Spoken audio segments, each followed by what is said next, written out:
Welcome to the Cash Flow Project Podcast. Are you looking to better your financial situation by increasing your cash flow? Too busy to hunt for real estate deals or don't know where to start? Then you're in the right spot. Join us as we dive in and talk about investing for cash flow using multifamily real estate. Welcome to the Cash Flow Project. I'm your host, Matt Callahan with Tri-City Equity Group. Today we have a special guest on the show, Hutch, the Marine investor. Shelon Hutchinson is a Master Sergeant in the United States Marine Corps. He's been in the Marines for over 22 years. Colloquially, his name is Hutch, the Marine investor, and he's successfully executed over $2.4 million in single-family real estate transactions and $11 million in multifamily property acquisitions. Most recently, 55 unit in Spartanburg, South Carolina, and 167 unit apartments in Augusta, Georgia. Vince, I'm going to kick it over to you, and I want to jump right into this because I think it's going to be a good show today. Of course it is. Well, I met Hutch, was it probably like a year and a half ago. I crashed a Brian Briscoe, Michael Blanc type Zoom call and met you there in one of the breakout rooms. Had a couple calls since then. Now I was on your podcast, sharing for your guests, and then you're reciprocating, you're on ours, sharing some of your wealth of knowledge to our guests. So much appreciated there. So let's just get started. And who are you and what do you do? Man, so asking who I am is a very loaded question, man. Right? Because who I am as a Marine, as an investor, or a spiritual being, that could go super deep, right? Because every too often, a lot of times what we do is confused with what we are, right? But for the sake of this podcast, a multifamily investor, right? Been in the Marine Corps for the past 22 and a half years. I moved in different places, lived in different places, spent most of my time in Hawaii, 10 years and 3 months to be exact. And then I moved to Pensacola, Cali, and now back to Pensacola. But throughout that time, as you know, for us military members, we're doing a couple of things, right? As far as investing go, we are buying a single family house, we're fixing it up with the hopes that we can rent it out and sell it whenever we leave, right? Simultaneously, we are also doing this, investing in the stock market, because that's what a lot of folks do, especially when we're in combat trying to grow our military money, the money that we get from our salary, right? So been in real estate for a little while, and my paradigm was mostly single family space up until 2017 or up until 2019 when I transitioned into multifamily space. So since then, we co-sponsored 222 units, and we're looking to scale it to 1,000 units in the next 24 months. Awesome. So I think I said this on your podcast the last time we had spoke about how alike you and I are is pretty crazy of just the mindset, and we can get into mindset a little bit of, both military, both started out with just stock investing, both transitioned to multifamily, both have a degree, the same degree from the same school. We both went to Embry-Riddle, have a degree in aeronautics. It is just crazy. Both of us have very similar goals as far as, both financial goals, personal goals, and the whys behind them are both very similar. So I find that very fascinating to know you and to see somebody that thinks so much alike. So you mentioned mindset a couple of times. What does mindset mean to you, and how has that guided your investing decisions? Yeah, so I tell you, and that's why I said the reason why I said that asking who I am is a very loaded question, because it was not until 2015 not until 2015 when I really knew who I was as a spiritual being, right? And realizing or acknowledging or learning who you are, it gives you the ability, or it gives you the strength or the passion to see who you can become, right? And that's where I believe the mindset lies, is right. It's just realization, acknowledgement, and then build a curiosity. What future can I create for myself? What are some of my limiting beliefs, and how can I overcome those, right? And I believe that's where mindset is, right? And it's always understanding that this is a journey, man. This is a journey, and we get to create our own journey. Yeah, absolutely. And there's that, remind me of that, the famous quote, it's like the two most important days of your life is the day you're born and the day you figure out why. I think too many people they're afraid to look introspectively into themselves to figure out what they actually want out of life. And because it's hard, right? You have to get tough with yourself, and most people can't do that. They're unwilling to be critical of themselves and ask those tough questions of themselves, like, who am I? Why am I here? What do I want to do? Because they're not ready for the answers. It's too easy to make excuses and just fly by with the masses of whatever, than actually like try your hardest to achieve something, even though you're going to be, vulnerable to failure. Most people are unwilling to do that. So I think that is very, very awesome that you were able to figure that out and figure out, what your why is, change your mindset, and have that guide your investing and decisions. Investing is just a vehicle to achieve the why, and that's very powerful stuff. So, but you're not doing this alone, right? You have a partner in this. That's what the squared and the H squared is. So let's talk about some of your partners, Heath over there, and how that was formed, and what you're doing there, and we'll dive into that a little bit, because multifamily is definitely a team sport. It definitely is. So when he was saying there's 2 important days, I thought he was going to talk about those 2, that's from a Marine Corps perspective, right? There's 2 important days, right? The day you step on the yellow footprints at Paris Island or San Diego, and the day you realize why you stepped on those yellow footprints. So a lot of times we go through life, right? And we do certain things, but we are not intelligent enough to see the future. We're really not, right? And when you really realize how certain decisions that you have made in life have brought you to where you are currently, right? When you realize that, then the future becomes magical, because realization builds curiosity, like I was saying earlier, and then you start creating your life instead of living your life by default. So to that point, though, not living life by default and knowing what you want. In 2019, when I decided to transition into the multifamily space, one of the things that I realized is that if I was to do it, I need to get off the island that I was on, right? By myself, trying to figure things out. Actually, it was just me, myself and Athena, trying to figure things out about the multifamily space. We did not know what we did not know, right? So in summer of 2019, I chose to go to this multifamily conference out in Dallas, Fort Worth. And before I went to the conference, I was talking to one of my good friends, Tim Kelly. I'm pretty sure we all know who Tim Kelly is with active duty passive income, right?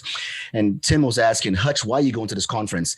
I said, well, it's a multifamily conference and I want to learn more about multifamily. I want to network. He said, like, yeah, Hutch, got you. Why are you going to this conference? Are you going there to raise capital? Are you going there to find partners? So like, okay, got you. I do believe that to get off this island, I need to build a team. And as you know, being in the military, building team is something that we are intimately familiar with, because whether you are part of a team or you're leading the team, that's how we operate in the Marine Corps on all branches of service. So got to the conference, and it just so happened that Heath and I, we connected prior to the conference. We sat on the front row together, and we had Hal Elrod, who were the guest speaker, it was one of the guest speakers. And he talked about accountability, right? So in any team, we knew that that's important. We gotta have key performance indicator, right? Are we training for combat? What does our readiness need to be like before we execute a mission, right? How can we test our capability so whenever we get into a situation, we can perform to optimum potential? You know what I mean? So Hal Elrod spoke about the accountability piece. And Heath and I, we connected before, during, and after the events, and we decided to be accountability partners before we actually formalized this deal, H Squared Capital. Nice. And you met Heath at the Michael Blanc event? Is that right? Yes, it was out in Dallas, Texas. Nice. And that was 3 years ago, and everything's going great. You guys closed 220 units together. Right. So prior to us formalizing H Squared Capital, I co-sponsored 55 units out in Spartanburg, South Carolina, which was a great deal. And that's another thing where this is a team sport, right? We always have a problem that we are trying to solve. And through our network, right? Our network is our net worth, right? Through our network, we can find those individuals that will help us solve problems. So for myself, I was able to help a couple of syndicators solve a problem that got me into that 55 units syndication. And then fast forward approximately a year later, Heath and I co-sponsored with the same group a 167 units in Georgia.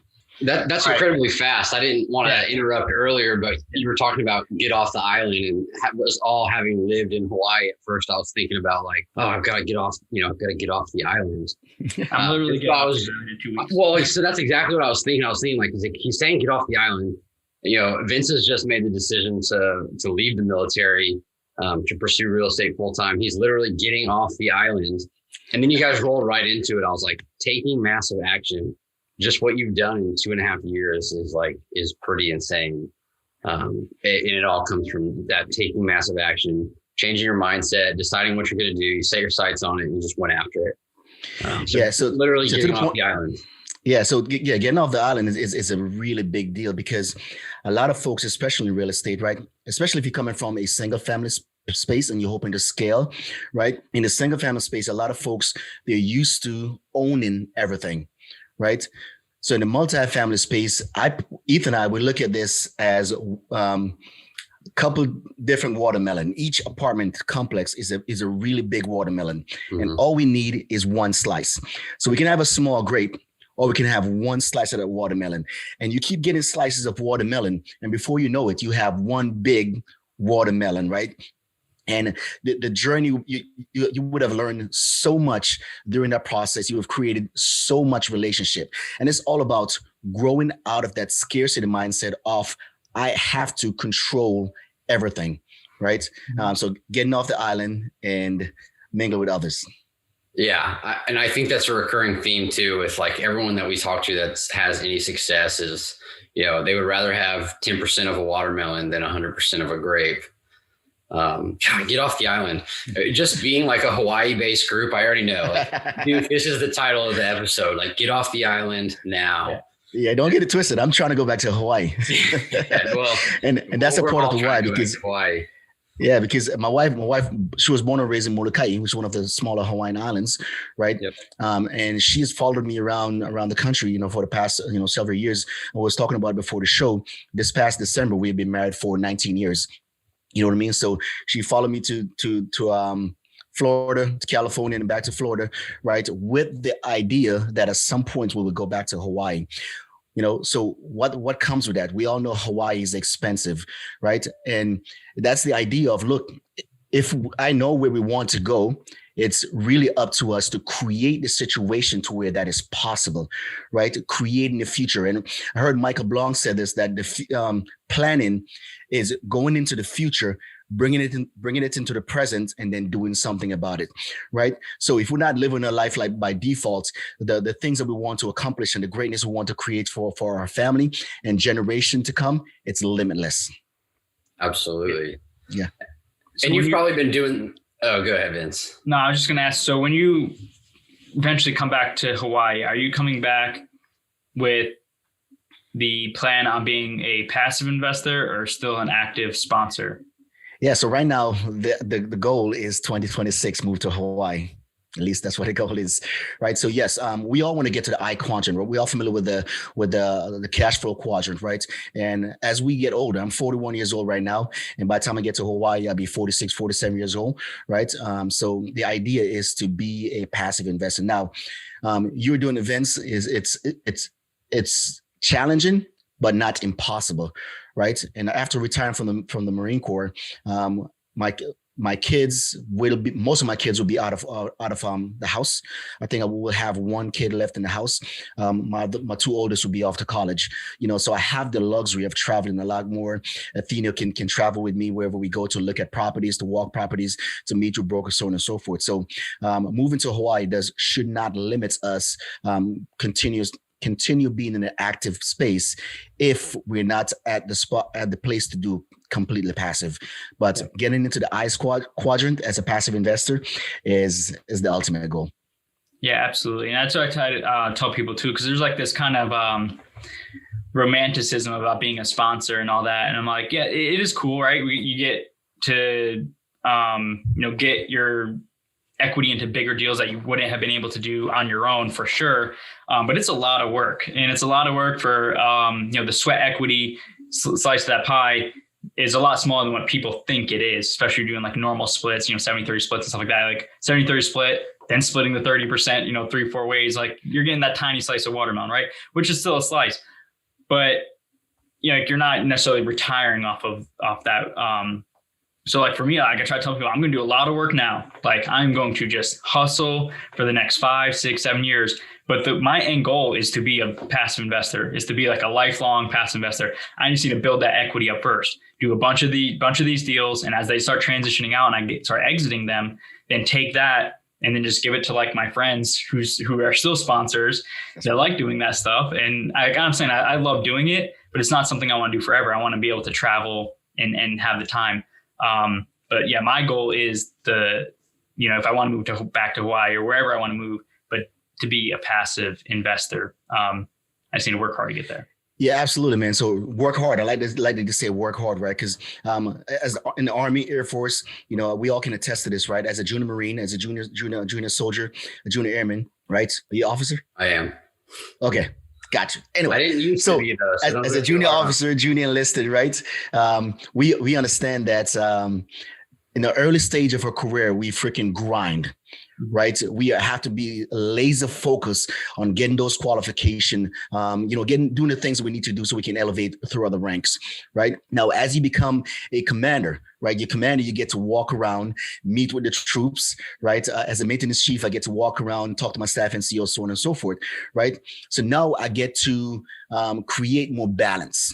Right. And this is the Marine Corps. But in the multifamily space at this stage right now, we are still grinding with the hopes that when we get to the I quadrant, right, of the cash flow quadrant as a passive investor, now we can have significant amount of balance to be able to drop everything and go travel the world go travel, wherever we want to do for 30 days, 30 days, 3 months, 6 months out of the year at a time, so focus now, and then we can find balance later. Absolutely. I forgot that's another point of similarities. We're both you're aviation, right? Aviation maintenance.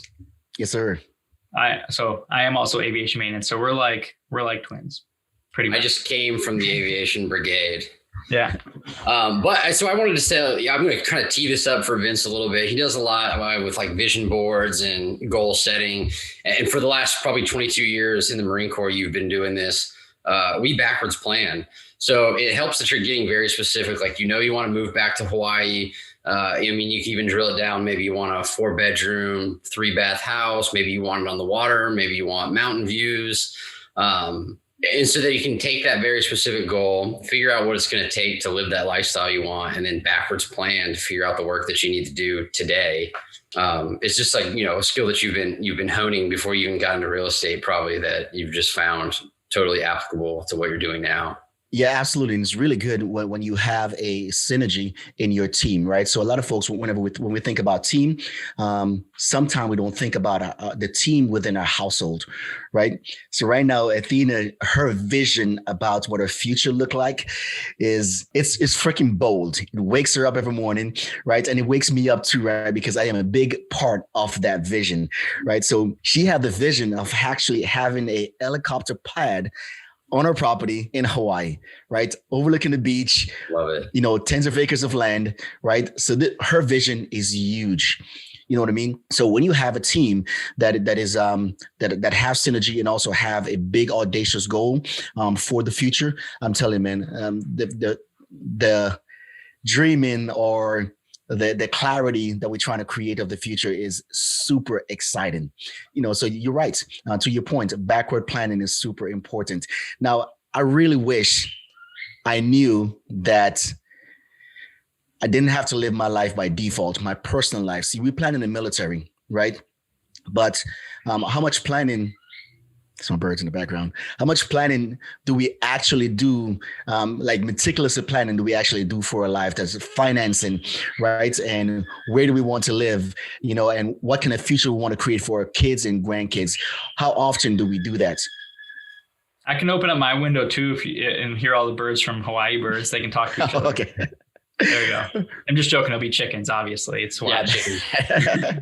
Well, you know what I mean? So yes, it's important that we backward plan our life and take control of it and not live it by default.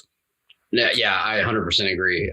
I find it's very easy to like go to work where we're all leaders here. You go to work and you're like making decisions and you're planning and you're doing this. You get home, it's very easy to just fall into that, like, all right, I'm done for the day. Decision making is over, planning's over. Like, I'm just going to exist in this world. I'm not going to, make anything happen. So to be aware of that, and you talked about overcoming limiting beliefs and also overcoming kind of like, biases and things that like you can attack those if you are aware, that they're potential obstacles. Which kind of rolls me into my next question. You've done so much the last 2.5 years. Let's hear about an obstacle. Let's hear about a loss, a hard time, and how you overcame it. Yeah. So the biggest loss that we have dealt with was we haven't had any financial loss, right? We didn't put down a bunch of money in property and lost it, but we have came across, we have been a part of a couple of different best and finals of the best and finals of the best and finals of the best and finals. I'm not sure what's going on with these brokers, right? Yeah. But we've had several properties where we were super excited about acquiring, start talking to our investors about it, just to have to tell them like, look, stand down, we won't get this property. So those have been the most disappointing things that we have dealt with since Heath and I start coming together, right? I got to follow up to that. So when you're having those conversations, because it's a delicate conversation to have, because these are your investors. There's obviously ethics in play. You're a fiduciary of their capital.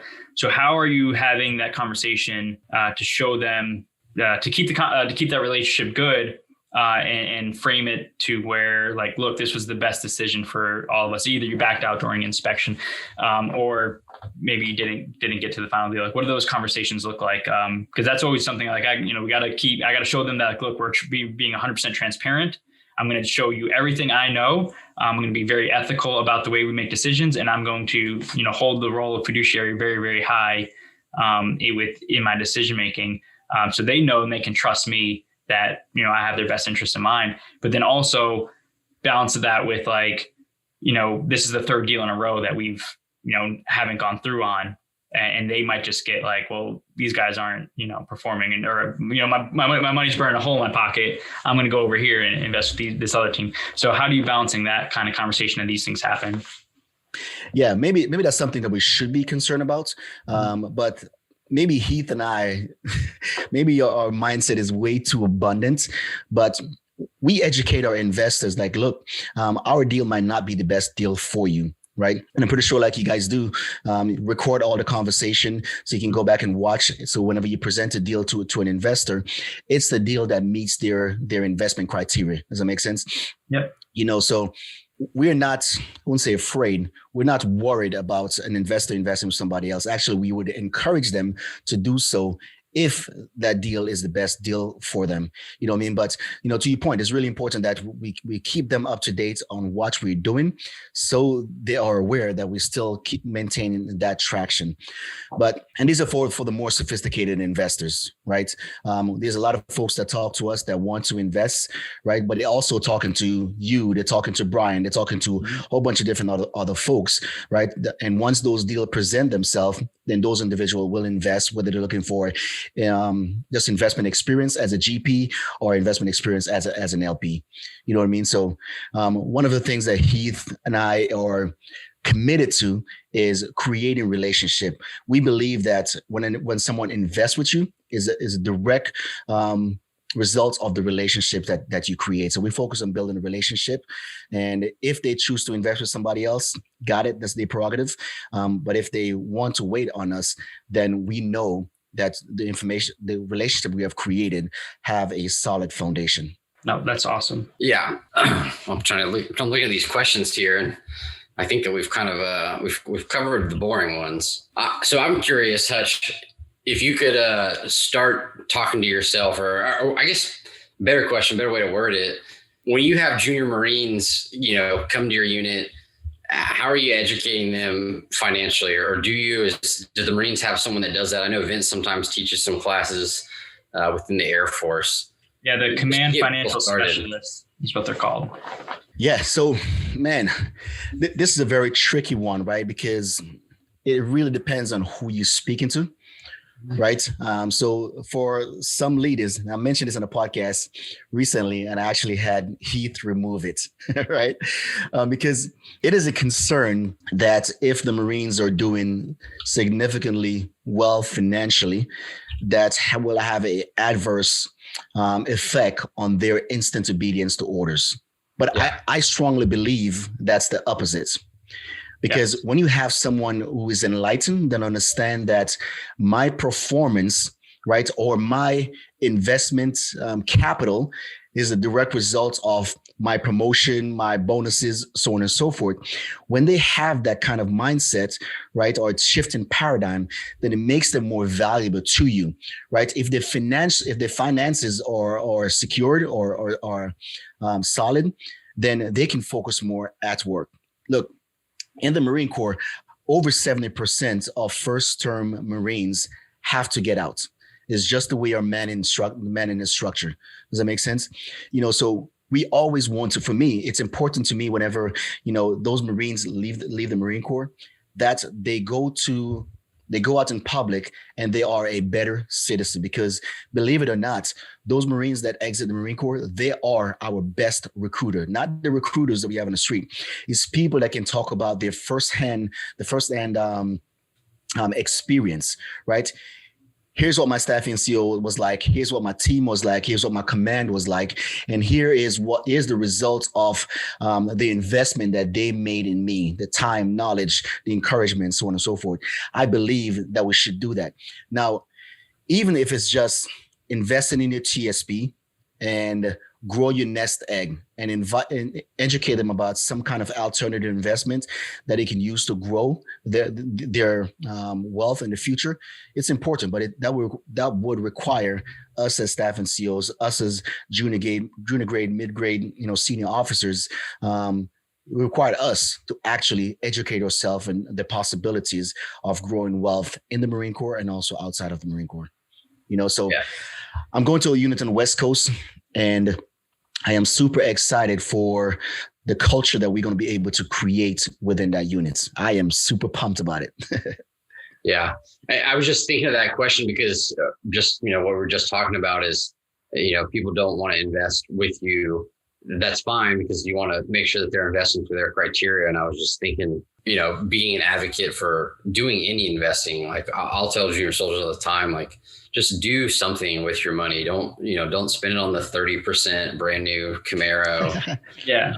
So to that point is like, not so much to your soldiers, obviously, but with people I meet when I'm networking is like, that's fine if you don't invest with us. Like we have the Multifamily and More Honolulu chapter. It's like 700 people. They don't all invest with us, but that's fine because we're educating them so that they can go out and they can find groups like yours and just do something, right? Yeah.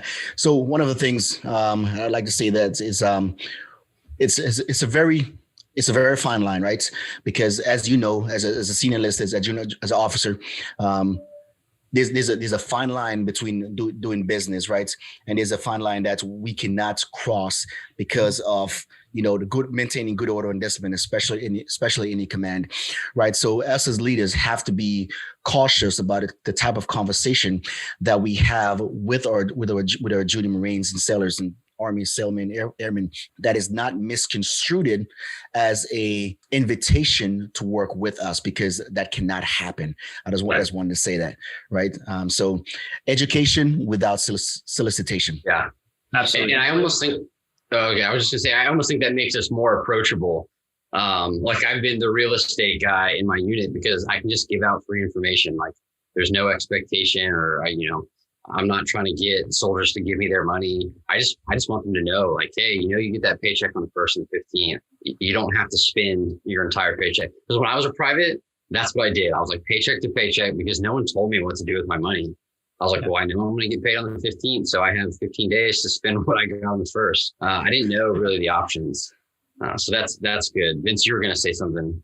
No, I said as my current role is an educator, we build courses, professional development courses, and we recently implemented got like a financial literacy block. We're on like our 4th course now with that block in there, a couple hour block, and it's the highest rated block we've ever had. It doesn't matter if we're talking like to the E1s or the E5s. That's mainly the demographic, but it's like we go everything just for like budgeting tools to like understanding the TSP, like what are the different funds and all that stuff, and like intro into like ETFs and, real estate and the VA stuff.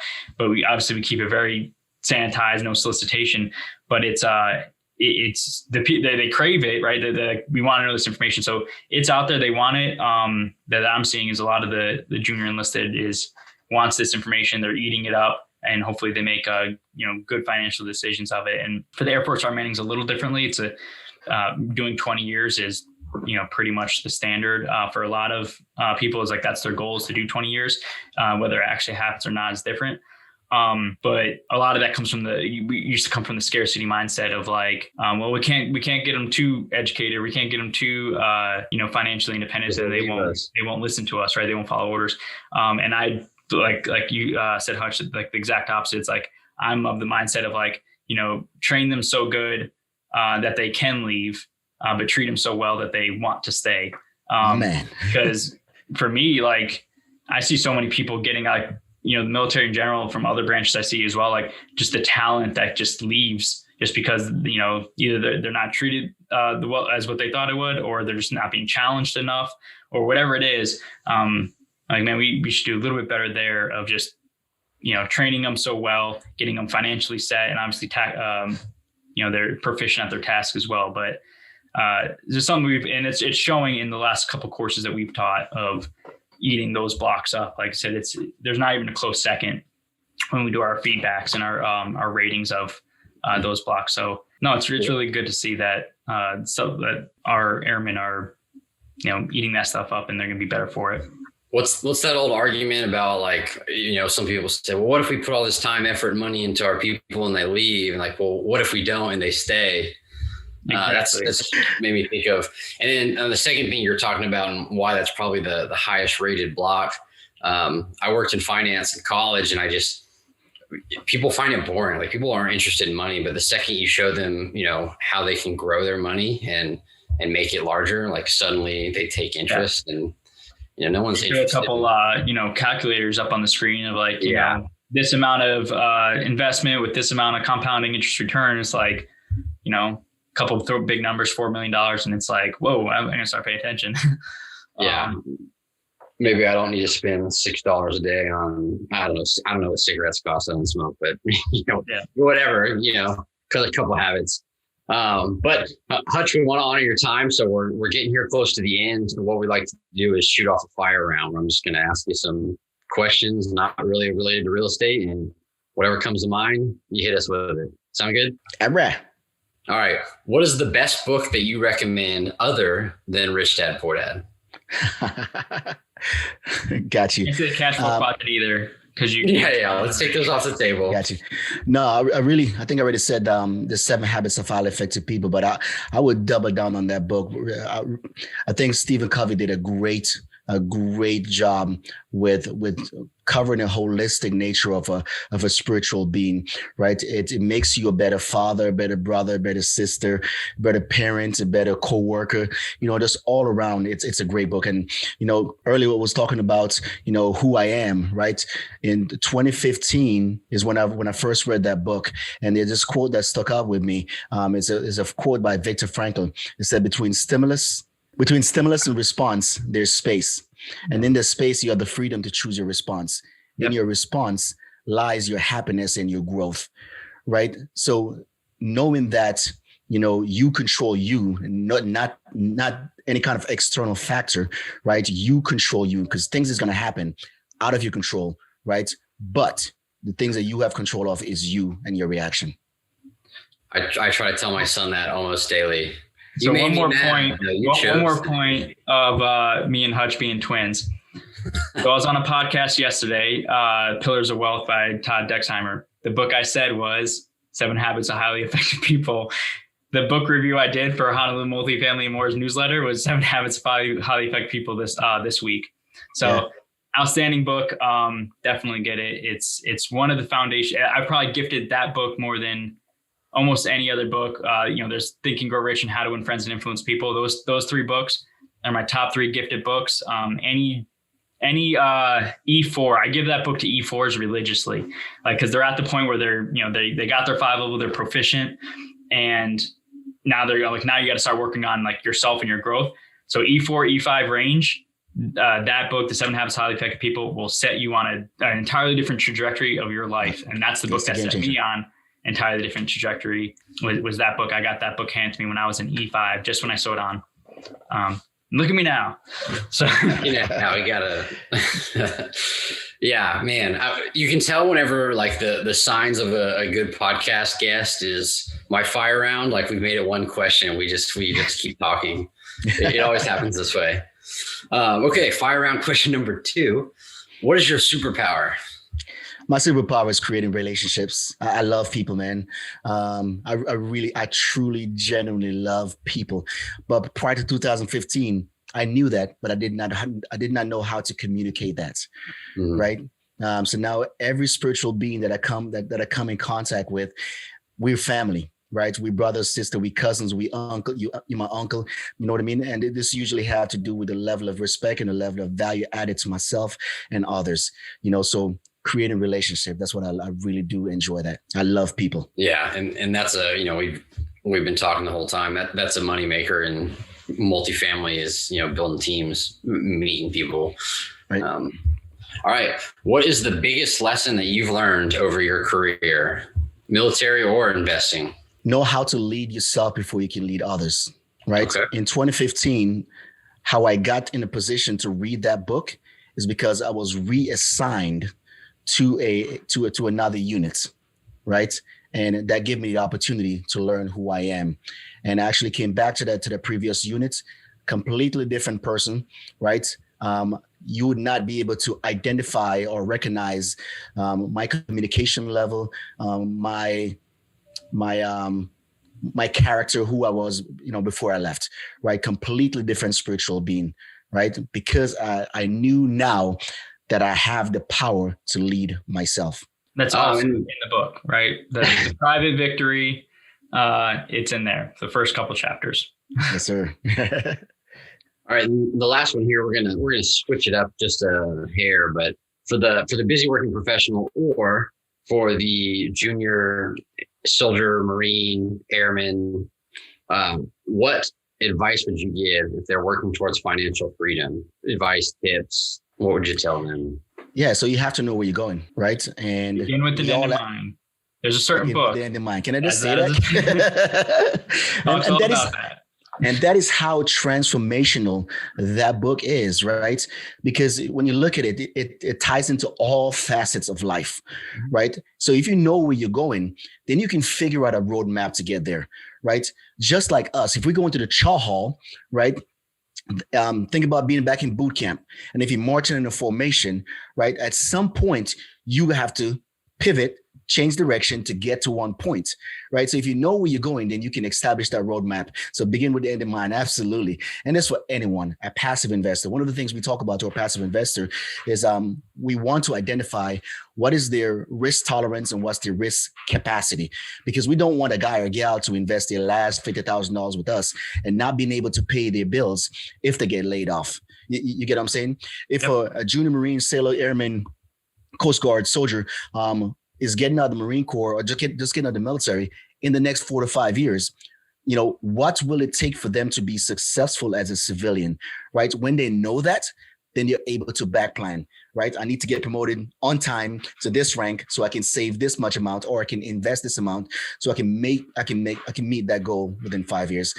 So my number one recommendation would be look at your life and figure out where you want to go and create a roadmap that will take you there. Clarity, all summed up in one word, clarity. Yeah. You mean we can't just say we're going to get out of the military and go to college? That's not a plan. Yeah. No. Get that E5 BAH from the GI Bill. Have you actually done the math on that? Like, maybe not the best plan A. Underwater basket weaving. Yeah. All right. Well, that's it for the fire round. So how can our audience reach out to you? Yes, I'm prominent on LinkedIn as Hutch the Marine Investor. Feel free to shoot me a message on LinkedIn or shoot me a text or phone call at 850-466-8490. leave me a message or shoot me a text. Nice. That's a first. Yeah. We'll put Blowing those up in the now. comments. Yeah. All right. Well, thank you so much. This has been a very rewarding hour. Very excited to start the rest of my Saturday off and go for a run and listen to, I'm actually re-listening to 7 Habits again, because it's that good for like the 4th time. It's on Audible. I listen to when I work out, and be thinking of you while I do it. So thanks again for coming on, and I'll probably be reaching out. Our group's trying to get into the Carolinas. If you're still active there, we like to see what, maybe collaborate on something. Yes, sir. Yes, sir. We're about that. It was great having you on, Hutch. It was great being here. Greatly appreciate it. Matt, that was a great show. Shelon, a good friend of mine, met him a few times over the last couple of years. Seeing him grow and his group grow is very inspiring. Get a lot of energy from him, like we saw. Big takeaways on that is, mindset, the importance of mindset, getting clarity, begin with an end in mind. I mean, we talked about the 7 Habits of Highly Effective People several times. One of my favorite books, one of my most gifted books as well. Definitely a must read for anybody. So mindset, partnerships. We talked about how your net worth, your network is your net worth. Multifamily, it's absolutely true. Him having that one event, talk to Tim Kelly, go to the event in Texas, met his partner there, met some other co-sponsors there. Next thing you know, he has $11 million in real estate and assets under management. So mindset, partnerships, the mentoring and coaching, going out there, getting the education, getting around like-minded people that'll push you, hold you accountable, and make sure you're taking action. And his coin phrase of getting off the island. Like you gotta go. I use the term burn the ships. That's what I use. I know like I can't have an exit strategy. If I'm going to do something, I'm going to commit to it, and I'm going to burn the ship behind me. So there's no way to retreat. I can only go forward. And that's the mindset you have to have to be really successful. Just dive all in to this thing. For this vehicle, we're talking multifamily. That goes for anything in life. So very, very inspiring call. Talked a little bit about military background. On this call, where all 3 of us are military, all 3 of us are in different branches, and how we invest and kind of some of that balancing between our military obligations and the investing in our goals there. Outstanding show. So if you're interested in connecting with us and you find value in this show and this podcast, we'd like to have you come out tricityequity.com to learn more or connect with us and other like-minded investors. You can join our Facebook group, Honolulu Multifamily, and more. If you like the podcast, please give us a like and subscribe, Apple, Spotify, wherever you get your podcast from. We'd be much appreciated. So thanks again, and see you next time.